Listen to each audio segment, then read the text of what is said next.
ಬಾಗಲಕೋಟೆ ಜಿಲ್ಲೆಯ ಬಾದಾಮಿ ತಾಲೂಕಿನ ಉಕಲವಾಟ ಗ್ರಾಮದ ಕುರಿಗಾಹಿ ಶರಣಪ್ಪ ಜಮ್ಮನಕಟ್ಟಿ ಅವರನ್ನು ಹತ್ಯೆ ಮಾಡಿದ ದುಷ್ಕರ್ಮಿಗಳಿಗೆ ಕಠಿಣ ಶಿಕ್ಷೆ ವಿಧಿಸಬೇಕು ಹಾಗೂ ಕುರಿಗಾಹಿಗಳ ಹಿತರಕ್ಷಣಾ ಕಾಯ್ದೆಯನ್ನು ಜಾರಿಗೊಳಿಸಬೇಕೆಂದು ಆಗ್ರಹಿಸಿ ಬಾಗಲಕೋಟೆ ಜಿಲ್ಲಾಧಿಕಾರಿ ಕಚೇರಿ ಮುಂದುಗಡೆ ಪ್ರತಿಭಟನೆ ಮಾಡಿ ಜಿಲ್ಲಾಧಿಕಾರಿಗಳ ಮೂಲಕ ಮಾನ್ಯ ಮುಖ್ಯಮಂತ್ರಿಗಳಿಗೆ ಪ್ರತಿಭಟನಾ ಮನವಿಯನ್ನು ಸಲ್ಲಿಸಲಾಯಿತು. ಈ ಕುರಿಗಾಯಿಗಳಿಗೆ ಇಷ್ಟೆಲ್ಲ ಹತ್ಯೆ ಮಾಡಿದ್ರು ಕೇಳೋರು ಯಾರೂ ಇಲ್ಲ, ನಮ್ಮ ನಾಯಕರೇ ಇಲ್ಲ ಅನ್ನೋ ಪರಿಸ್ಥಿತಿ ನಮಗೆ ಬಂದೈತಿ ಇವತ್ತು. ನಂತರ ಮಾನ್ಯ ಪೊಲೀಸ್ ವರಿಷ್ಠಾಧಿಕಾರಿಗಳು ಬಾಗಲಕೋಟೆ ಅವರ ಕಚೇರಿ ಮುಂದುಗಡೆ ಪ್ರತಿಭಟನೆ ಮಾಡಿ ಕುರಿಗಾಹಿ ಕೊಲೆ ಮಾಡಿದ ದುಷ್ಕರ್ಮಿಗಳ ಬಗ್ಗೆ ಸಮಗ್ರವಾಗಿ ತನಿಖೆ ಮಾಡಿ ಕಠಿಣ ಶಿಕ್ಷೆಯಾಗುವಂತೆ ಘನ ನ್ಯಾಯಾಲಯಕ್ಕೆ ಅಂತಿಮ ವರದಿ ಸಲ್ಲಿಸಬೇಕು ಹಾಗೂ ಬಾಗಲಕೋಟೆ ಜಿಲ್ಲೆಯಲ್ಲಿ ಹಲವಾರು ವರ್ಷಗಳಿಂದ ಕುರಿ ಕಳ್ಳತನದ ಪ್ರಕರಣಗಳ ಸಂಖ್ಯೆ, ಆರೋಪಿಗಳ ಪತ್ತೆಯ ಬಗ್ಗೆ ಮಾಹಿತಿ ಬಹಿರಂಗಪಡಿಸಲು ಜಿಲ್ಲೆಯ ಕುರಿಗಾಹಿಗಳ ಮಾಹಿತಿ ಸಂಗ್ರಹಿಸಿ ಮತ್ತು ಅವರ ಆತ್ಮಸ್ಥೈರ್ಯ ತುಂಬಲು ಒಂದು ಸಭೆಯನ್ನು ಮಾಡಿ ಅವರ ರಕ್ಷಣೆ ಮತ್ತು ಭದ್ರತೆಗಾಗಿ ತೆಗೆದುಕೊಂಡ ಕ್ರಮಗಳ ಬಗ್ಗೆ ಮಾಹಿತಿ ನೀಡಲು ಹಾಗೂ ಕುರಿಗಾಹಿಗಳಿಗೆ ಬಂದೂಕು ತರಬೇತಿ ನೀಡಬೇಕೆಂದು ಸಭೆಯಲ್ಲಿ ಆಗ್ರಹಪಡಿಸಲಾಯಿತು. ಪ್ರತಿಭಟನಾ ಮನವಿ ಸ್ವೀಕರಿಸಿ ಮಾತನಾಡಿದ ಮಾನ್ಯ ಪೊಲೀಸ್ ವರಿಷ್ಠಾಧಿಕಾರಿಗಳು ಸಕಾರಾತ್ಮಕವಾಗಿ ಸ್ಪಂದಿಸಿ ದುಷ್ಕೃತ್ಯವನ್ನು ಎಸಗಿದ 4 ಜನ ಆರೋಪಿಗಳನ್ನು ಬಂಧಿಸಲಾಗಿದೆ.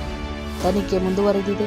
ಕಠಿಣ ಶಿಕ್ಷೆಯಾಗುವಂತೆ ಕ್ರಮ ಕೈಗೊಳ್ಳಲಾಗುವುದು ಮತ್ತು ಮಾರ್ಚ್ 20ರಂದು ಜಿಲ್ಲೆಯಲ್ಲಿರುವ ಕುರಿಗಾಹಿಗಳು ಮತ್ತು ಮುಖಂಡರ ಸಭೆಯನ್ನು ಕರೆದು ಸಮಗ್ರವಾಗಿ ಚರ್ಚೆ ಮಾಡಲು ಸಮಯ ನಿಗದಿ ಮಾಡಿದರು. ಏಪ್ರಿಲ್ ತಿಂಗಳಲ್ಲಿ ಕುರಿಗಾಹಿಗಳಿಗೆ ಮಾತ್ರ ಬಂದೂಕು ತರಬೇತಿ ಶಿಬಿರ ಹಮ್ಮಿಕೊಳ್ಳಲಾಗುವುದು. ಇದರ ಸದುಪಯೋಗವನ್ನು ಜಿಲ್ಲೆಯ ಕುರಿಗಾಹಿಗಳು ಪಡೆದುಕೊಳ್ಳಬೇಕು ಎಂದು ಮನವಿ ಮಾಡಿದರು. ಈ ಪ್ರತಿಭಟನೆಯ ನೇತೃತ್ವ ವಹಿಸಿದ ಯಲ್ಲಪ್ಪ ಹೆಗಡೆ, ಜಿಲ್ಲಾ ಕುರುಬರ ಸಂಘದ ಅಧ್ಯಕ್ಷ ಡಿಬಿ ಸಿದ್ದಾಪುರ, ಶೇಖರ್ ಕಾಂಬಳೆ, ರಾಜಪಕ್ಷ, ಜಮಾದಾರ್, ಶಿವು ಕೂರಿ ಇನ್ನಿತರ ಮುಖಂಡರು ಉಪಸ್ಥಿತರಿದ್ದರು. ಯುವ ನಾಯಕರಾದ ಯಲ್ಲಪ್ಪ ಹೆಗಡೆ ಅವರೇ, ಈ ಪ್ರತಿಭಟನೆಯಲ್ಲಿ ಪಾಲ್ಗೊಂಡಿರ್ತಕ್ಕಂಥ ಜಿಲ್ಲಾ ಕುರುಬರ ಸಂಘದ ಅಧ್ಯಕ್ಷರಾದ ಸಿದ್ದಾಪುರ ಅವರೇ, ಅವರೇನೇನಿದೆ ಎಲ್ಲ ಸಂಘಟನೆಗಳ ಮುಖಂಡರೇ, ಯಾವತ್ತೂ ನನ್ನ ಕುರಿಗಾರರ ಸಂಘದ ಅಧ್ಯಕ್ಷರುಗಳೇ, ಪದಾಧಿಕಾರಿಗಳ ಹಾಗೂ ಎಲ್ಲ ನನ್ನ ಕುರಿಗಾರರ ಬಂಧುಗಳೇ,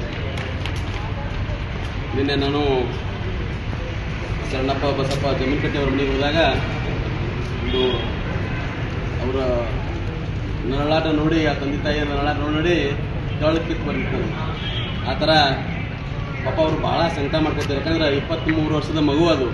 ಆ 23 ವರ್ಷದ ಮಗನ ಅವ್ರು ಯಾವ ಥರ ಹತ್ಯೆ ಮಾಡ್ಯಾರ ಅಂದ್ರೆ ಆ ಕುತ್ತಿಗೆ ಚರ್ಮ ಅಷ್ಟೇ ಹಿಡ್ಕೊಂಡಿತ್ತ. ಆ ಥರ ಅವ್ನ ಕೊಡ್ಲಿ ತೊಗೊಂಡು ಇದನ್ನ ಕಡ್ದಾರ. ದೊಡ್ಡ ಕಲ್ಲು ತೊಗೊಂಡು ಅವನ ಕಾಲ ಮೇಲೆ ಹಾಕಿ ಅವ್ನ ಕೆಳಗೆ ಕಡ್ದು ಆ ಕುರಿ ಒಯ್ತಾರಂದ್ರೆ ನಮ್ಮ ಕುರಿಗಾಯಿಗಳ ಪರಿಸ್ಥಿತಿ ಯಾವ ಮಟ್ಟಕ್ಕೆ ಬಂದೈತೆ ನೋಡ್ರಿ ಇವತ್ತಿನ ದಿವಸ. ಅವರು ಆ ಹಲ್ಲೆ ಮಾಡಿರ್ತಕ್ಕಂಥವ್ರು ಅದೇ ಗ್ರಾಮದವರು 3 ಜನ. ಅವರು ಯಾವ ಥರ ಗುಂಡಾಗಿರಿ ಮಾಡ್ತಾರಂದ್ರೆ ಅಲ್ಲೇ ನಿನ್ನೆ ಹೋದಾಗ ನನಗೆ ಅಲ್ಲಿರ್ತಕ್ಕಂಥ ಊರು ಗ್ರಾಮಸ್ಥರು ಮತ್ತು ಹಿರಿಯರೆಲ್ಲ ಹೇಳಿದರು.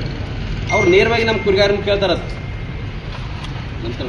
ನಮ್ಮ ನೇರವಾಗಿ ಆ ಕುರಿಗಾರನ ನನಗೆ ಇವತ್ತು ನೀವು ಕುರಿ ಆಡ್ಕೊಡ್ಬೇಕು, ಒಂದು ಕುರಿ ಕೊಡ್ಬೇಕು. ನೀವು ಆ ಕುರಿಗಾರನ ಕೇಳಿದಾಗ ಆ ಕುರಿ ಕೊಡಲಿಲ್ಲ ಅಂದ್ರೆ ಇವತ್ತು ನಿನ್ನ ಕುರಿ ನಾ ತುರು ಮಾಡ್ದಕ್ಕೆ ಕೇಳಿ ಕುರಿ ತುರು ಮಾಡ್ತಾ ಇರ್ತಾವ್ರು. ನಿನ್ನೆ ಅದೇ ಗ್ರಾಮದೆಲ್ಲ ಹೇಳಿದ್ರು.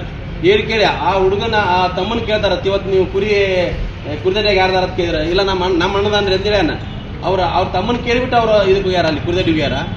ಅವ ಕುರಿ ತುರು ಮಾಡಕ್ಕೆ ಬರ್ತಾನಂತ ಕಿಸಿಂದ ಎತ್ತರನ ಅದ. ನಾವು ಅವ್ರು ಬಂದ ತಕ್ಷಣ ಬಾಯಿ ಮಾಡಿದಾಗ ಇವರು 3 ಜನ ಆಗ್ಯಾರ, ಒಬ್ಬನ ಆಗ್ಯಾನ. ಅವ್ನ ಕಲ್ ತೊಗೊಂಡು ಅವ್ನ ಮ್ಯಾಲೆ ಹಾಕಿ ಅವ್ನ ಕೆಳಗೆ ಕಡ್ದ ಅವಂದ ಕೊಡ್ಲಿಕ್ಕೆ ಎಸ್ಕೊಂಡು ಅವ್ನ ಹತ್ಯೆ ಮಾಡಿ ಆ ಕುರಿ ತೊಗೊಂಬರಕ್ಕೆ ಪ್ರಯತ್ನ ಮಾಡ್ತಾರೆ. ಈ ಕುರಿಗಾಯಿಗಳಿಗೆ ಇಷ್ಟೆಲ್ಲ ಹತ್ಯೆ ಮಾಡಿದ್ರು ಕೇಳೋರು ಯಾರೂ ಇಲ್ಲ, ನಮ್ಮ ನಾಯಕರೇ ಇಲ್ಲ ಅನ್ನೋ ಪರಿಸ್ಥಿತಿ ನಮಗೆ ಬಂದೈತಿ ಇವತ್ತು. ನಾನು ಅಲ್ಲಿ ಹೋದಾಗ ಮೊನ್ನೆ HM ರೇವಣ್ಣವ್ರಿಗೆ ಫೋನ್ ಮಾಡಿಕೊಟ್ಟೆ. ಮೊನ್ನೆ ವಿಶ್ವನಾಥ್ ಸಾಹೇಬ್ರಿಗೆ ಕೂಡ ಫೋನ್ ಮಾಡಿದೆ. ನಮ್ಮ ಬಾದಾಮಿ ಶಾಸಕರಾಗಿರ್ತಕ್ಕಂಥ ಜಮ್ಮನಕಟ್ಟಿ ಅವರಿಗೆ ಕೂಡ ಅಲ್ಲಿ ನಾನು ಫೋನ್ ಮಾಡಿದೆ. ಅವರು ಹೇಳಿದರು, ಇವತ್ತನ್ನ ಈ ಅಧಿವೇಶನದಾಗ ನಾವು ಪ್ರಸ್ತಾಪ ಮಾಡ್ತೀವಿ ಅಂತೇಳಿ ಅವರು ಕೂಡ ಹೇಳಿದರು. ವರದಿ ಮಹೇಶ್ ಮೇಟಿ.